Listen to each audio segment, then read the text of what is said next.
당신의 마차를 별에 묶어라. 레오나르도 다빈치의 은유입니다. 우리가 타고 있는 인생이라는 마차를 저 영혼에 묶으면 별 하나가 내려와서 우리의 마차를 끌고 간다는 뜻입니다. 우리보다 더 큰 존재가, 이 세상보다 훨씬 더 큰 그런 가치가 우리 인생의 마차를 끌고 가게 하라는 의미입니다. 내 마차를 이끌어줄 별이 어디에 있는지 오늘 밤 하늘을 헤아려 보시기 바랍니다. 아니, 그런 줄 아시고 먼저 내 마차에 끈부터 묶어보시기 바랍니다. 어쩌면 새로운 세상이 펼쳐질지도 모릅니다. 물론 우리 눈에 펼쳐지는 세상은 예전의 세상과 전혀 다르지 않을 것입니다. 하지만 고개를 들어 하늘을 바라본다면 뿔 하나 달린 유니콘이 나에게 다가오는 것이 보일 것입니다. 이제 다시 이 세상을 한번 바라보시기 바랍니다.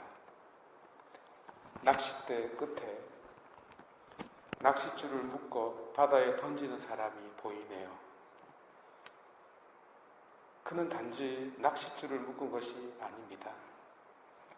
그는 광활한 바다, 저 끝없이 펼쳐진 곳, 영원한 곳을 향하여 자기 자신을 묶었던 것입니다.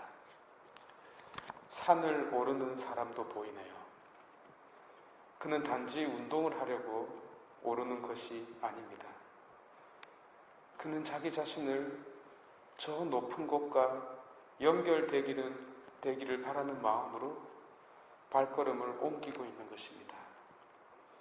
책을 펼치는 사람도 보이네요. 그는 단지 현학적 지식을 축적하여 남에게 잘난 척하기 위하여 글을 읽는 것이 아닙니다.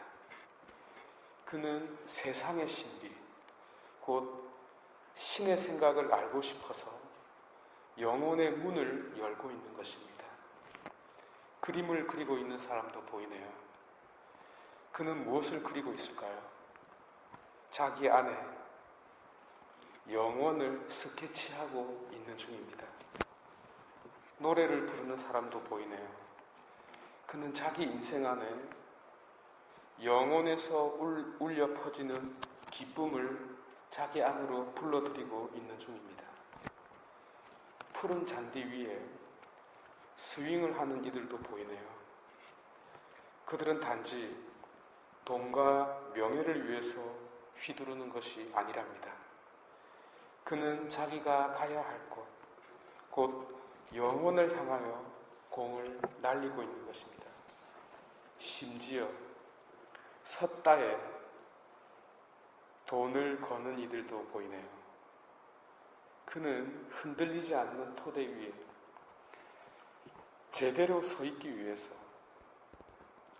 섰다에 목숨을 걸고 있는지도 모릅니다.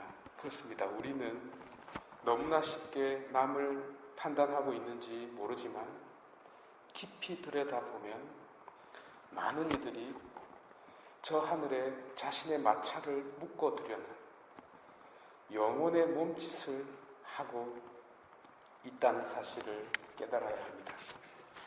우리가 이런 눈으로 다른 이들을, 세상을 바라볼 수 있다면 얼마나 좋을까요? 바둑에 빠져있는 남편도 영혼의 원리를 파악하기 위해서 그 판을 들여다보고 있고, 술독에 빠진 남편도 사실은 영원한 기쁨, 곧 성령에 취하고 싶어서 성령께서 주시는 그 영원한 기쁨에서 깨어나고 싶지 않아서 그렇게 잔을 들이키고 있는지도 모릅니다.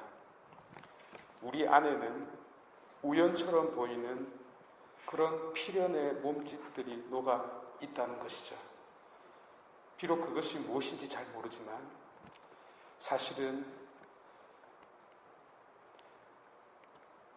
내 안에 참된 자신이 가고 싶은 그런 영혼을 향하여 우리 모두가 가고 싶어 하는 것입니다. 자, 그러면 조선천주교회사에서 빼놓을 수 없는 김대건 안드레아 신부님에게 눈을 돌려보도록 합시다. 우연의 일치처럼 보이는 당신의 이름, 곧 그 세례명을 생각해 보고 싶네요. 이 안드레아는 벳사이다 출신으로 시몬 베드로의 동생입니다.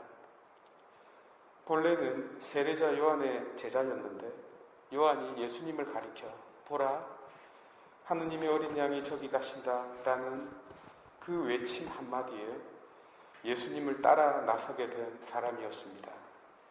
이 모양새는 유학의 가르침을 한순간에 버리고 그리스도를 따르는 안드레아 신부님의 모습 그대로입니다. 안드레아가 스승을 포기한 것은 스승을 버린 것이라기보다는 자기 안에서 무엇을 간절히 찾고 있었기 때문이었죠. 그는 자신을 묶어줄 영원한 신비를 찾아 헤매고 있었던 것입니다. 마찬가지로 김대건 신부님도 조선을 이끌어줄 신비, 곧 조선이라는 거대한 마차를 영원히 안전하게 인도해줄 그 별을 따라가기 위하여 유학의 끈을 놓은 것이 아니겠습니까? 또 안드레아가 형 시몬을 예수님께 인도하여 교회의 반석이 되게 한 것처럼 김대건 신부님도 조선의 지식인들과 조선의 그 많은 사람들에게 영원하면서도 신선한 충격을 남겨주었습니다. 마치 소행성의 충돌처럼 그 여파는 삶의 새로운 문을 열어놓고 말았습니다. 또한 안드레아가 빵 5개와 물고기 2마리를 가진 어린아이를 예수님께 인도하여 5,000명이 배불리 먹을 수 있게 했었던 것처럼 김대건 신부님도 첫 조각이 넘어지면 모든 것이 넘어지는 그런 도미노처럼 그의 신앙은 낡아져가는 세상을 무너뜨리고 별이 내려온 세상을 만들어주는 그런 첫 걸음이 되었습니다. 어디 이뿐입니까?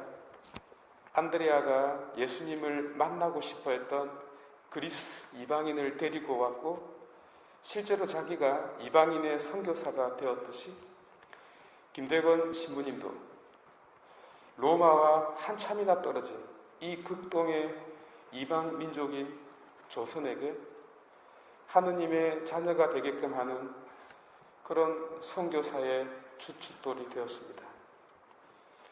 마지막으로 안드레아가 주님을 증거하며 순교했듯이 김대건 신부님 또한 새남터에서 순교하셨으니 어찌 두 사람의 이름의 운명이 필연이라 하지 않을 수 있겠습니까? 여러분, 저는 지금 이 순간의 세상이 저절로 이루어진 것이 아니라고 확신합니다. 평범해 보이는 이 모든 것 안에는 수많은 이들의 피땀과 노력이 녹아있고 우리보다 앞선 이들의 지혜와 희생이 담겨 있습니다.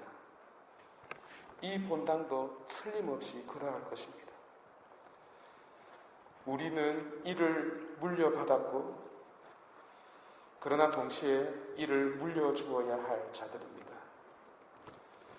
인간의 존엄성을 꽃피운 신앙, 세상의 학문을 진리에 연결시킨 신앙, 세상에 감동을 전해준 신앙, 나아가 우리 모두를 영원이라는 마차에 묶어두고 영원을 향하게 서 있게 만든 김대건 신부님의 신앙을 우리 후손들에게 물려주어야 할 것입니다. 자기의 마차를 별에 묶음으로써 보석처럼 빛나게 한 그분의 신앙을 우리 시대에 더 빛나게 해야 하지 않겠습니까? 그러하오니 그분이 목숨 바쳐 전해준 이 마차에 또 하나의 끈을 묶어 다시금 영혼을 향하게끔 그곳을 향하여 가도록 우리 모두 노력해 봅시다.